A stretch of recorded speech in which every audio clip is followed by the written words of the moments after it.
জামাত ইসলামী চায় যদি শফিকুল ইসলাম মাসুদ, অ্যাডভোকেট নাজমুল হাসানের কোনো ত্রুটি থাকে, সাহস নিয়ে, হিম্মত নিয়ে, বলিষ্ঠতা নিয়ে, কোনো কিছুকে পরোয়া না করে, সমস্ত রক্তচক্ষুকে উপেক্ষা করে আপনি আমার কথাটাও, আমার অন্যায়টাও আপনি তুলে ধরবেন। যখন আমার অন্যায়টা আপনি তুলে ধরতে পারবেন, তখন জামাত ভাববে যে আমরা একটা সুন্দর, মানবিক, কল্যাণমুখী, বৈষম্যহীন, ন্যায়ের, ইনসাফের, উই ওয়ান্ট জাস্টিসের যে স্লোগান আমাদের শিক্ষার্থীরা তুলেছিল, সে রাষ্ট্র আমরা বিনির্মাণ করতে পেরেছি। 4 হচ্ছে,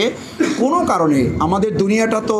বিপদ মুসিবতের জায়গা, কোনো কারণে আমাদের সাংবাদিকবৃন্দ যদি কোনো বিপদ, কোনো দুঃখ, কোনো কষ্ট, কোনো ক্রাইসিস, কোনো ক্রান্তিকালের মুখে পড়েন, তাহলে শুধুমাত্র কোনো একটা সংগঠন না, রাষ্ট্রীয়ভাবে তার এবং তার পরিবারে যারা থাকবে তাদের দায়িত্ব কাঠামোগতভাবে গ্রহণ করার একটা পরিকল্পনা সাংবিধানিক সিস্টেমের মধ্যে ঢুকাতে হবে, যাতে কোনো সাংবাদিক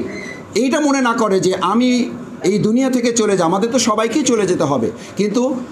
মানে আমার চিন্তার বাইরে, অর্থাৎ আমাদের পরিকল্পনার বাইরে, মানে কোনো দুষ্কৃতিকার হাতে যখন চলে যায়, তিনি যদি এটা মনে না করেন যে আমি চলে যাওয়া মানে আমার পরিবারটা ভাসমান হয়ে যাবে, এই জায়গাটা রাষ্ট্রকে দায়িত্ব নিতে হবে। বাংলাদেশ জামাত ইসলামী মনে করে সেই জায়গাটা আমরা দায়িত্ব নিয়েই আপনাদের পাশে থেকে সাহস নিয়ে, হিম্মত নিয়ে যাতে আপনারা দেশ বিনির্মাণে কাজ করতে পারেন, কোনো লেজুর বৃত্তি নয়, কোনো রাজনৈতিক দলের নয়, দেশের জন্য আপনারা কাজ করবেন, সেই জায়গাটা আমরা নিশ্চিত করব।